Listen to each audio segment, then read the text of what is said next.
Morning students, आज हम करेंगे lesson 1 of flamingo your reader book and the title of this lesson is the last lesson.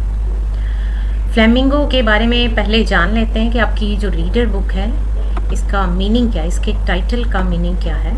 Flamingo as you can see in this picture, ये एक bird होता है। Flamingos are wading birds. Wading bird means वो wade करने वाले bird होते हैं। जो सी शोर होता है, वेडिंग बर्ड्स उन्हीं को बोलते हैं जो सी शोर के नज़दीक ज़्यादा पानी में नहीं रहते, वो शैलो वाटर में रहते हैं और वहाँ पर वो अपने जो शिकार हैं, छोटे मोटे जो इंसेक्ट्स हैं उनको खाते हैं। वहाँ पर जो मड होता है, जो हल्का सा वाटर होता है, रेत होता है, उसमें से वो अपना जो फूड है वो लेते हैं और वहीं किसी शोर के आसपास वो रहते हैं। There 4 species are found in different parts of America. ज़्यादातर ये अमेरिका में पाए जाते हैं क्योंकि अमेरिका का जो सी एरिया है वो काफ़ी बड़ा है वहाँ, और वहाँ पर 4-5 स्पीसीज़ जो हैं इन फ्लेमिंगोज़ की पाई जाती हैं। 4-5 टाइप के फ्लेमिंगोज़ मिलते हैं। अब आपकी बुक का नाम क्यों रखा गया फ्लेमिंगो? मे बी ये इसलिए क्योंकि ये काफ़ी कलरफुल बर्ड्स होते हैं जो डिफरेंट स्पीसीज़ होती हैं, उनके जो कलर्स में थोड़ी वैरायटी होती है। तो मे बी आपके जो चैप्टर्स हैं वो भी वैरायटी से भरे हुए हैं, तो मे बी उसी सिंबल को लेते हुए इस बुक का नाम रखा गया फ्लेमिंगो। तो आपको ये पता होना चाहिए फ्लेमिंगो एक्चुअली है क्या। So now let us start our chapter. Let us know something about the lesson, the last lesson. As you can see, बड़ा ही पैराडॉक्सिकल है कि first lesson is the last lesson, कि हमारा जो पहला ही लेसन है उसका नाम है द लास्ट लेसन। और शायद ये इसी पर्पज़ से, इसी पैराडॉक्स को दिखाने के लिए शायद ये फर्स्ट लेसन के तौर पर आपको दिया गया है। और काफ़ी इंटरेस्टिंग चैप्टर है इस वे में। लेकिन चैप्टर पढ़ने से पहले let us know something about the author. ये जो लेसन है ये लिखा है अल्फोंस डॉडेट ने। अब कौन है ये? ये फ्रेंच नॉवेलिस्ट थे, dramatist and short story writer. इन्होंने नॉवेल्स लिखे हैं, ड्रामास लिखे हैं, शॉर्ट स्टोरीज़ लिखे हैं, मीन्स प्रोज ज़्यादातर इन्होंने लिखा है। Alphonse wasn't very well educated, बहुत ज़्यादा पढ़े लिखे नहीं थे। इनकी जो एजुकेशन है वो ज़्यादा अच्छी नहीं थी क्योंकि ये बहुत ज़्यादा अच्छे एफ्लुएंट फैमिली से नहीं थे। Wrote his first novel at the as of 14, 14 साल की उम्र में ये लिख चुके थे अपनी नॉवल को।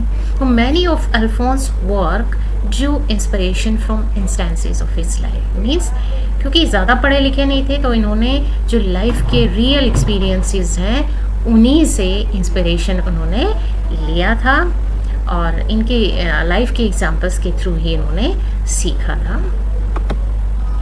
अब लेसन के बारे में थोड़ा पता कर लेते हैं कि जो लेसन है वो उसका बैकग्राउंड क्या है। द लास्ट लेसन वो was written by Alphonse Daudet. It narrates about the year 1870 when the Persian forces under Bismarck attacked and captured France. Means Persia ने फ्रांस को कैप्चर कर लिया था। वहाँ का जो लीडर था बिस्मार्क, उसकी लीडरशिप में पर्शिया की जो सेनाएं थी, आर्मी थी, उन्होंने वहाँ पर अटैक किया था। तो उसका रिज़ल्ट क्या हुआ? The French districts of Alsace and Lorraine went into Prussian hands. वो प्रशिया के हाथों में चली गई थी। मीन्स वो उन 2 डिस्ट्रिक्ट्स को उन्होंने अपने कब्जे में ले लिया था। The new Persian rulers discontinued the teaching of French in the schools of these 2 districts. In 2 districts में उन्होंने फ्रेंच की टीचिंग को डिसकंटिन्यू कर दिया था, मीन स्टॉप कर दिया था, और वहाँ पर जर्मन लैंग्वेज को ही अलाउ किया था। The French teachers were asked to leave, और जो वहाँ फ्रेंच टीचर्स थे उनको तो उन डिस्ट्रिक्ट्स को भी छोड़ने को बोल दिया था। मीन्स वो अगर खुद से पढ़ाना चाहे, पर्सनली भी पढ़ाना चाहे तो भी वो पढ़ा नहीं सकते थे। अब इस बैकग्राउंड का इस लेसन में क्या है कि जो लास्ट लेसन जो है वो फ्रेंच टीचर जो हैं देने वाले हैं, और इस चैप्टर में हम देखेंगे कि कैसे इस तरह के जो पॉलिटिकल इवेंट्स होते हैं, इस तरह की हैपनिंग्स होती हैं, वो आम लाइफ पर, कॉमन मैन की लाइफ पर क्या इफ़ेक्ट डालती हैं। पर्टिकुलरली इस चैप्टर में बताया गया है कि एक स्कूल चाइल्ड है, उसकी लाइफ के ऊपर क्या इफ़ेक्ट पड़ता है इसका, वो हम इस चैप्टर के अंदर देखेंगे। लेकिन इससे पहले मैं आपको मैप दिखा देती हूँ। ये है प्रशिया का मैप जो उस टाइम पर था। प्रशिया अब कोई कंट्री नहीं है एक्चुअली, जो जर्मनी, पोलैंड वगैरह जो देश हैं वो बन गए हैं अब उसके कुछ पार्ट्स हो गए। तो अब जो वर्ल्ड का मैप है वो थोड़ा डिफरेंट हो गया है। और आप इस मैप के अंदर देखेंगे कि जो नीचे लेफ्ट हैंड साइड पे जो रेड कलर में 2 डिस्ट्रिक्ट्स हैं, एल्सेस और लॉरेन, ये फ्रांस के डिस्ट्रिक्ट्स हैं, लेकिन इनको प्रशिया ने अपने अंडर ले लिया था। और अभी मैं आपको फ्रांस का मैप दिखाती हूँ। तो इस फ्रांस के मैप में आप ऊपर राइट हैंड साइड कॉर्नर पे आप देख सकते हैं कि एल्सेस और लॉरेन, ये जो थोड़ा सा पीच कलर है इसके अंदर आप देखेंगे 2 डिस्ट्रिक्ट्स हैं। यही जो डिस्ट्रिक्ट हैं वो पर्शिया ने अपने अंडर ले लिए थे। अब क्योंकि आपको बैकग्राउंड पता लग गया है और चैप्टर इंटरेस्टिंग है, फर्स्ट चैप्टर है, अगर आप अच्छे से पढ़ेंगे तो काफ़ी इंटरेस्ट आएगा आपको। तो ये हम स्टार्ट करेंगे। इस चैप्टर को हम 2 पार्ट्स में करेंगे क्योंकि थोड़ा लंबा चैप्टर है, काफ़ी लंबा वीडियो हो जाएगा। तो सेकंड वीडियो में हम इसको कंप्लीट करेंगे। सो इसका जो फर्स्ट पार्ट है वो स्टार्ट करते हैं। Are you ready? So let's start it. So this is our lesson, the last lesson means आखिरी पार्ट। स्टार्टिंग में अबाउट द ऑथर दिया हुआ है, वो हम ऑलरेडी कर चुके हैं। उसके बाद कुछ फ्रेजेस दिए हुए हैं, आप देख रहे हैं यहाँ पे कुछ फ्रेजेस हैं। ये जो फ्रेजेस हैं ये हम नोटिस करेंगे जब हम चैप्टर को पढ़ेंगे, तो आपने ध्यान देना है कि व्हाट डज दे मीन। अब स्टार्ट करते हैं चैप्टर को। स्टार्ट है, I started for school very let that morning. इसमें जो आई है वो कौन है? यहाँ पर नरेटर एक स्कूल गोइंग बॉय है, फ्रेंच। ये हमें बाद में पता लगेगा, स्टार्टिंग ऐसे ही होती है, लेकिन मैं आपको स्टार्टिंग में ही बता रही हूँ कि जो नरेटर है वो है फ्रेंच। तो यहाँ आई किसको रेफर करता है? फ्रेंच को। तो I started for school very let that morning. उस सुबह मैं स्कूल के लिए काफ़ी लेट निकला था and was in great dread of a scolding. और ग्रेट ड्रेड था, ड्रेड होता है फियर था, मुझे डर था। किस चीज़ का? स्कोल्डिंग का। स्कोल्डिंग मीन्स डांटे जाने का, टीचर के द्वारा डांट लगाए जाने का। नॉर्मली जब होमवर्क दिया जाता है और बच्चे नहीं करते हैं तो उन्हें स्कोल्डिंग का स्कूल में डर होता है, तो उसके साथ भी ऐसा ही था। Especially because M Hamel had said that he would question us on participles. और ख़ास तौर पर किस लिए? बिकॉज एम हैमल ने पहले ही कह रखा था कि वो पार्टिसिपल्स के ऊपर हमसे क्वेश्चन करने वाले हैं, हमारे सामने वो क्वेश्चन पुट अप करेंगे पार्टिसिपल्स के ऊपर। तो कई बार क्वेश्चन आ जाता है कि why was French in great dread, तो आपको बताना पड़ेगा इसका रीज़न, क्योंकि उसे पता था कि पार्टिसिपल्स के सवाल पूछे जाएंगे। And I did not know the first word about that, और मुझे तो उनका फर्स्ट वर्ड भी नहीं आता था। For a moment I thought of running away. एक मोमेंट के लिए तो मैंने सोचा कि मैं रनिंग अवे, मैं स्कूल से भाग जाऊँ। ये उसी दिन की बात है जिस दिन उसे पता लगेगा कि उनकी जो फ्रेंच की है वो आखिरी क्लास होने वाली, फ्रेंच की आखिरी क्लास होने वाली है। And spending the day out of door. एक पल के लिए क्या सोचा कि मैं स्कूल से भाग जाऊं और आउट ऑफ डोर जो है दिन को बिताऊं। आउट ऑफ डोर मतलब बाहर ही कहीं घूमता हुआ दिन बिताऊं।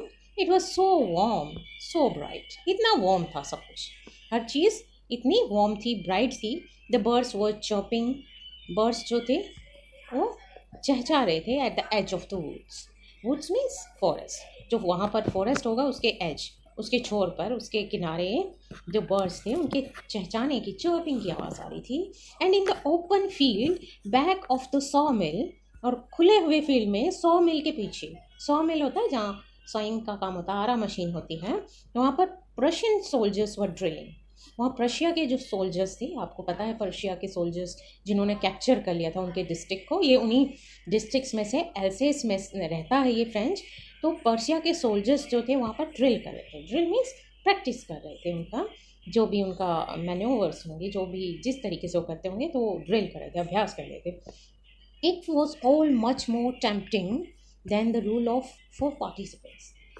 ये सारी चीज़ें ज़्यादा टेम्पटिंग थी। टेम्पटिंग मतलब फैसिनेटिंग थी, इंटरेस्टिंग लग रही थी उसको, बजाय कि पार्टिसिपेंट्स के यूज़। सभी के बच्चों को लगता है बाहर की चीज़ें ज़्यादा अट्रैक्टिव लगती हैं, बजाय कि जो स्कूल में पढ़ाया जाता है वो बोरिंग लगता है। But I had the strength to resist. लेकिन मेरे अंदर फिर भी स्ट्रेंथ थी रेजिस्ट करने की। रेजिस्ट मीन्स अपने आप को रोकने की स्ट्रेंथ थी। And hurried off to school, और ये सोचकर मैं स्कूल के लिए निकल लिया। मीन्स ये जो टेम्पटिंग चीज़ें थी उनसे, उनके आगे उसने अपने आप को काबू में किया और वो सीधा स्कूल की तरफ हरी ऑफ मीन्स तेज़ी से चला गया। When I passed the town hall, और जब मैं टाउन हॉल के पास से गुजरा, टाउन हॉल होता है शहर का जो मेन एरिया होता है, नॉर्मली वहाँ पर म्यूनिसपैलिटी वगैरह की बिल्डिंग होती हैं, तो there was a crowd near the hall, there was a crowd, बहुत भीड़ लगी थी in front of the bulletin board. Bulletin board के सामने बहुत ज़्यादा भीड़ थी। बुलेटिन बोर्ड नहीं, एक तरह का नोटिस बोर्ड है जहाँ से वहाँ उस शहर की, उस टाउन की सारी सूचनाएं दी जाती होंगी, ऑफिशियल सूचनाएं। तो उस बुलेटिन बोर्ड के सामने बहुत भीड़ जमा थी। उससे पता लग रहा था कि ज़रूर कोई इम्पोर्टेंट मैसेज जो था उनके लिए था। For the last 2 years all over bad news had come from there. पिछले 2 सालों से सारी जो बैड न्यूज़ थी, जो बुरी खबरें थी, इनके लिए बुरी हो रही थी क्योंकि ये लड़ाई में हार रहे थे ये लोग, तो सारी बैड न्यूज़ आएंगी। तो पिछले सालों में जो भी बैड न्यूज़ आई वो इसी के थ्रू आई थी, इसी नोटिस बोर्ड से उन्हें पता लगती थी। और क्या क्या बैड न्यूज़ थी? The lost battles, the draft, the orders of the commanding officer, जो बैटल्स के लूज़ करने की, हारने की खबरें थी, ड्राफ्ट, सेना में जो भर्ती चल रही थी, कमांडिंग जो ऑफिसर था उसके जो भी ऑर्डर्स आते थे वो उन्हें इसी नोटिस बोर्ड के थ्रू ही पता लगते थे। एंड आई थॉट टू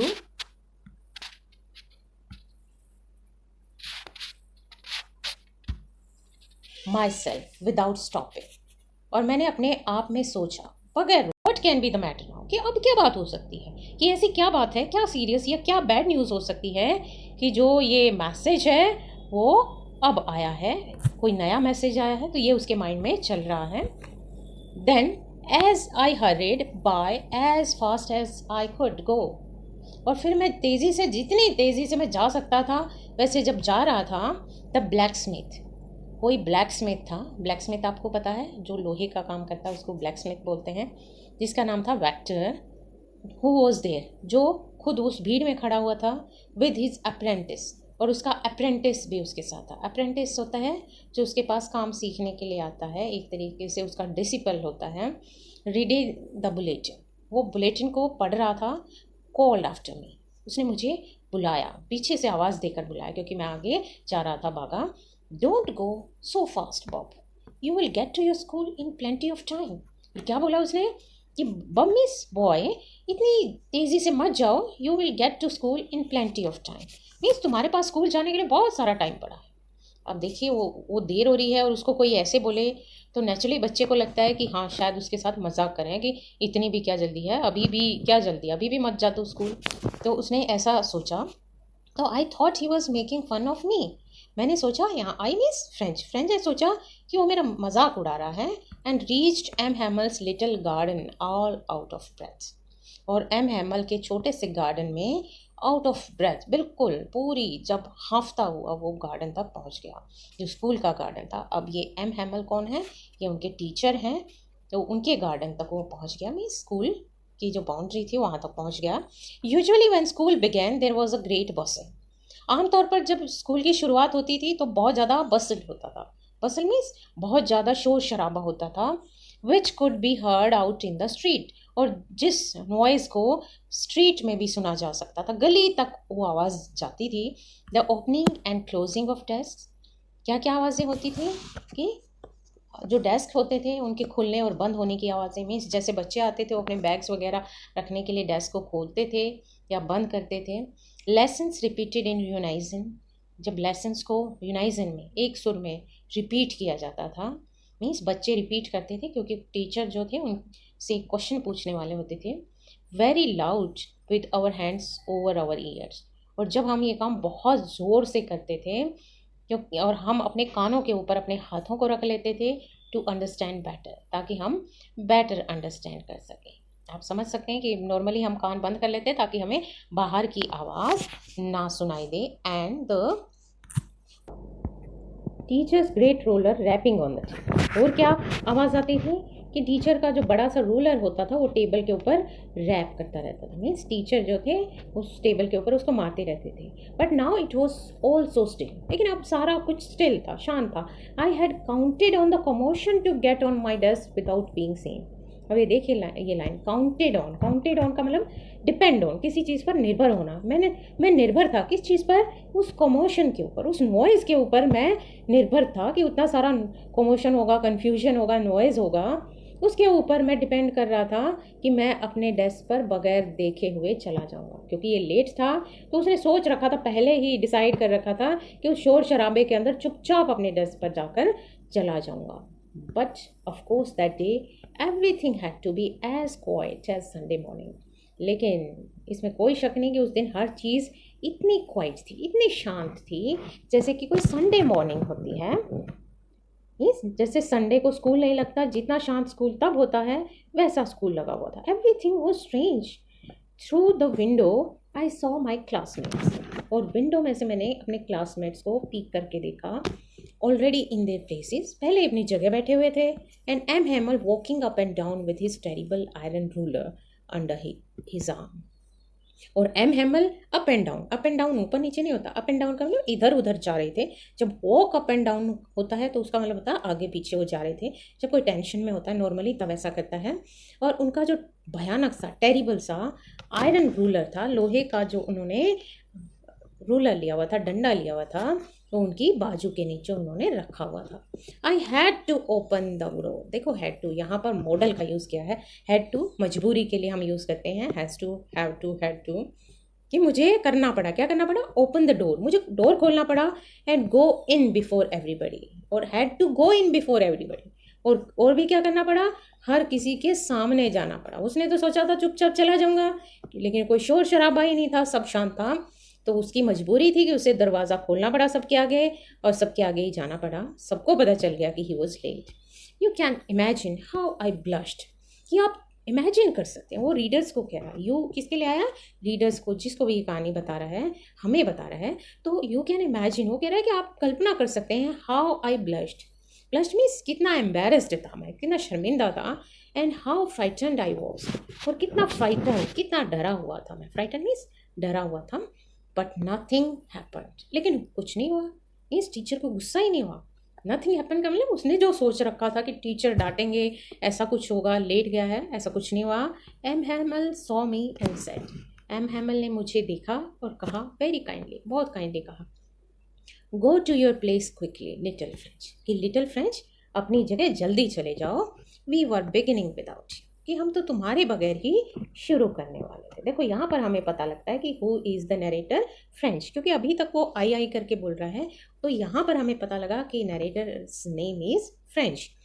तो टीचर ने बड़ी ही काइंडली कहा, बड़ा ही सरप्राइजिंग लगा उसे कि टीचर ने उसको डांटा नहीं, बल्कि बड़े आराम से कहा कि हम तो आपके बगैर ही शुरू करने वाले थे, अच्छा हुआ तुम आ गए, चलो जल्दी से अपनी सीट पर बैठ जाओ। आई जम्प्ड ओवर द बेंच, मैं बेंच के ऊपर से जंप करके गया। And sat down at my desk, और अपने डेस्क पर बैठ गया। मीन्स अपने डेस्क के सामने बैठ गया। Not till then when I had got little over my fright did I see, कि जब तक ज़्यादा देर तब तक मैंने नोटिस नहीं किया ये बात। डिड आई सी, मैंने नहीं देखा। जब कब तक नहीं देखा? When I had got a little over my fried, कि जब तक मुझे थोड़ा सा अपना जो फ्राइट था, डर था, उसके ऊपर मैंने लिटिल ओवर, उसको गॉट ओवर, काबू नहीं पा लिया, तब तक मैंने ये मैंने देखा ही नहीं that our teacher had on his beautiful green coat, कि हमारे टीचर ने अपना सुंदर वाला ग्रीन कोट पहना हुआ था। मीन्स इसने कब नोटिस किया ये? पहले तो वो डर में था, उसने ध्यान ही नहीं दिया। और जब उसका थोड़ा सा डर निकला तब उसने नोटिस किया कि अरे उनके टीचर ने तो अपना सुंदर वाला ग्रीन कोट पहना हुआ था। हिज फ्रिल्ड, उनकी जो फ्रिल वाली क्या थी? हिज फ्रिल्ड, आप देख रहे हैं ये फ्रेंच है, ये तेज़ी से जा रहा है। तो शर्ट, क्या उनकी फ्रिल वाली शर्ट पहनी हुई थी। आप देख सकते हैं ये राइट साइड में जो पिक्चर बनी हुई है इसमें टीचर को दिखाया गया है। And the little black silk cap, और क्या पहनी हुई थी? छोटी सी ब्लैक सिल्क की बनी हुई कैप भी पहनी हुई थी। मीन्स कुछ स्पेशल उसे लगा कि टीचर ने ये कपड़े पहने हुए थे, ऑल एम्ब्रॉयडर्ड। और ये जो कैप थी ये पूरी की पूरी एम्ब्रॉयडर्ड थी। एम्ब्रॉयडर मीन्स एम्ब्रॉयडरी की हुई थी, कढ़ाई की हुई थी इसके ऊपर।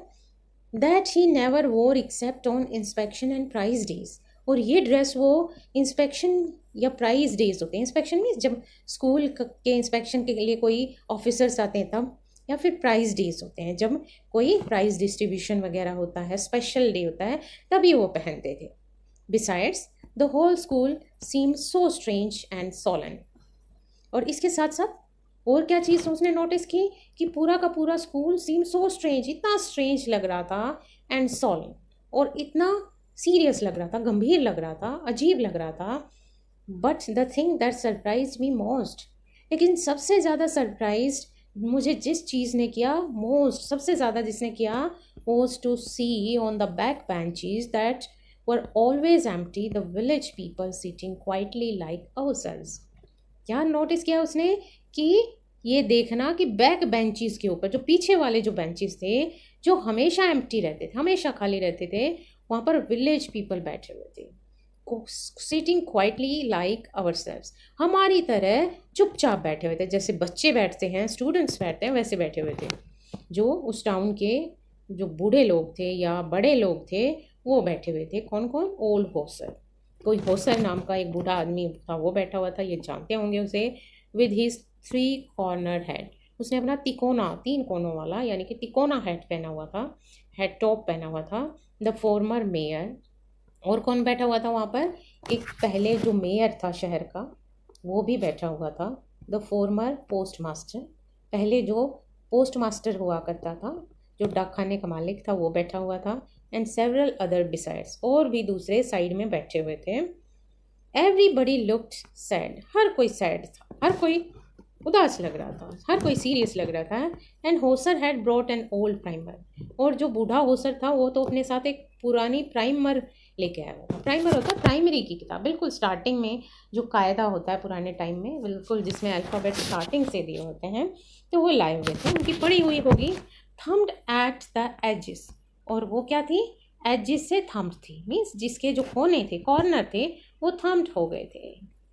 थम्ड का मतलब वो गोल गोल हो गए थे. आपने देखा होगा कोई पुरानी किताब ज़्यादा घुमाने के बाद, ज़्यादा पलटने के बाद उसके पन्ने जो हैं वो मुड़ जाते हैं. And he held it open on his knees, और उसने इसे अपनी नीज पर, घुटनों पर खोल कर रखा हुआ था. किसको? प्राइमर को.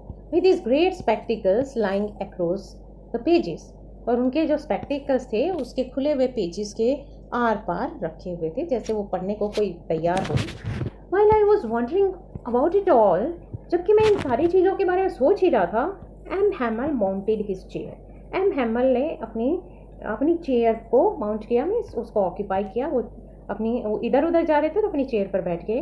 And in the same grave and gentle tone which he had used to me said, और उसी ग्रेव मीन्स उसी सीरियस और जेंटल, लेकिन जो काइंड टोन थी उसमें जो उन्होंने मेरे साथ यूज़ की थी, मीन्स जब मैं एंटर किया था, सेट कहा, माय चिल्ड्रन. अब ये जो है, ये वर्डिंग इन्वर्टेड कॉमास में है, तो ये एम हैमल जो है वो बोलेंगे, my children this is the last lesson I shell give you, ये आखिरी लेसन है जो मैं तुम्हें देने वाला हूँ, मीन्स पढ़ाने वाला हूँ. The order has come from Berlin to teach only German in the schools of Alsace and Lorraine, कि बर्लिन से, बर्लिन मीन्स जर्मनी या पर्शिया में, अभी जर्मनी में है लेकिन उस टाइम पर्शिया में होता था, वहाँ की कैपिटल थी. तो ऑर्डर बर्लिन से आ चुका है कि केवल जर्मन लैंग्वेज ही एल्सेस और लॉरेन इन 2 डिस्ट्रिक्ट्स के स्कूलों में पढ़ाई जाएगी. The new master comes tomorrow, नया जो मास्टर है वो कल आ रहा, मीन्स जो जर्मन लैंग्वेज पढ़ाएगा. This is your last French lesson, ये तुम्हारा आखिरी फ्रेंच का लेसन है. I want you to be very attentive, मैं चाहता हूँ आप काफ़ी अटेंटिव हो. अब यही वो बात थी कि जिसकी वजह से वहाँ टाउन हॉल के बाहर बहुत ज़्यादा क्राउड था. यही चीज़ था कि सारी चीज़ें स्ट्रेंज लग रही थी. तो अब जाकर फ्रेंच को ये रीज़न पता लगा है, तो उसका रिएक्शन क्या होता है. Let's see what a thunderclap these words were to me, कि ये जो वर्ड्स थे, ये जो शब्द थे, वो एक थंडर क्लैप की तरह थे मेरे लिए. थंडर क्लैप मीन्स जैसे एक जोर के तूफान की आवाज़ हो, इस तरह से ये मेरे कानों से टकराए. ओ द रैचेस, वो उनको रैचेस बोला कि शैतान, जो घटिया लोग हैं. किनको कह रहा है? जर्मन्स के लिए या पर्शिया वालों के लिए. That was what they had put up at the town hall, कि यही वो चीज़ थी जो उन्होंने टाउन हॉल पर पुट अप की थी. तो अब जाकर उसे पता लगा है कि क्या बात थी. माई लास्ट फ्रेंच लेसन, कि मेरा आखिरी फ्रेंच का लेसन है ये. Why I hardly knew how to write, कि मुझे तो मुश्किल से ही पता है कि लिखते कैसे हैं, मुझे पता ही नहीं कैसे लिखते हैं.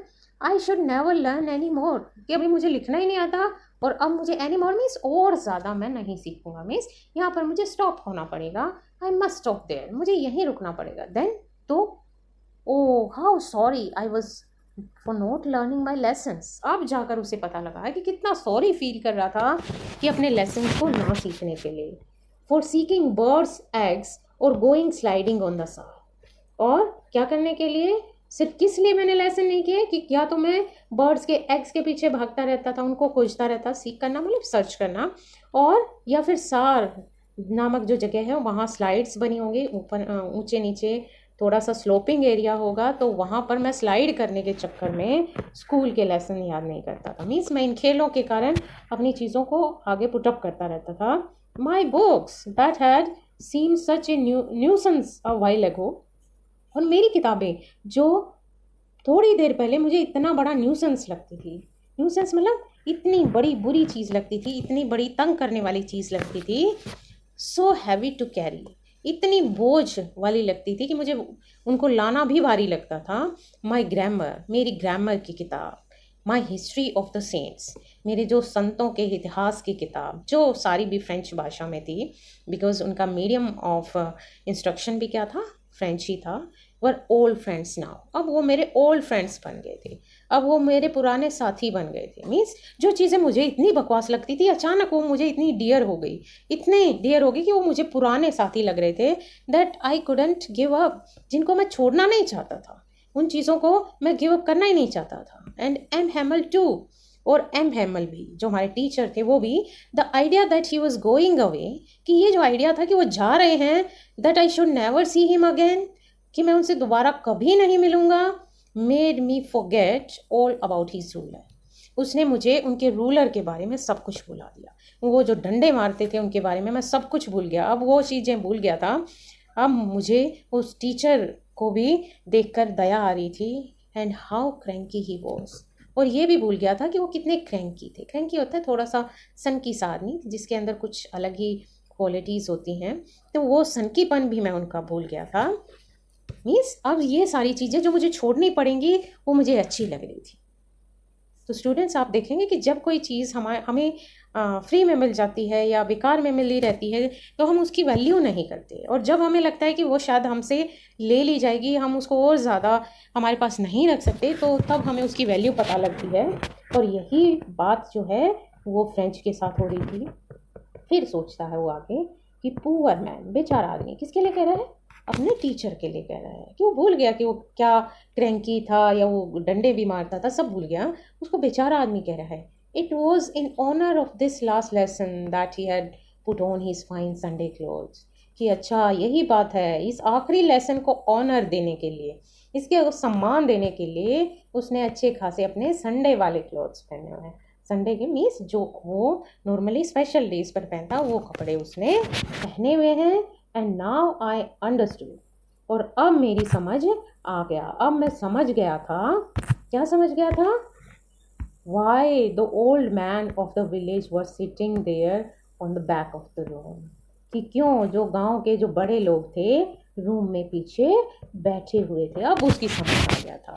अब क्या उसको समझ आया, it was because they were sorry, ये इसलिए था क्योंकि वो सॉरी फील कर रहे थे, वो दुखी थे, जो वो भी दुखी थे, जैसे हम दुखी थे, जैसे एम हैमल दुखी थे, वो भी सॉरी फील कर रहे थे, that they had not gone to school more, कि वो ज़्यादा स्कूल नहीं गए थे, उन्हें और स्कूल जाना चाहिए था और अच्छे से सीखना चाहिए था, उन्हें इसका अफसोस था, वो सॉरी फील कर रहे थे।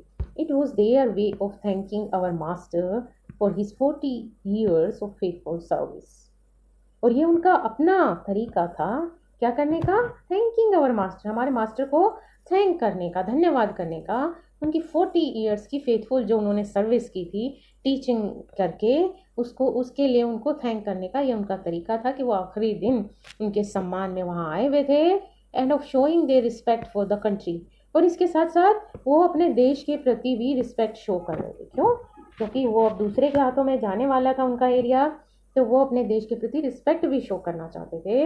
दैट वॉज देयर्स नो मोर, जो अब उन लोगों का नहीं रहा था।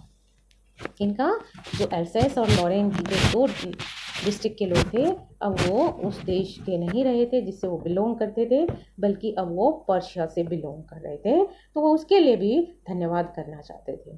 देखो स्टूडेंट्स, कई बार ये भी आ जाता है, क्वेश्चन आ जाता है कि why were the village people sitting on the back benches in the room. तो इसके लिए ये आपको पॉइंट्स ध्यान रखने पड़ेंगे कि वो वहाँ पर क्यों आए थे।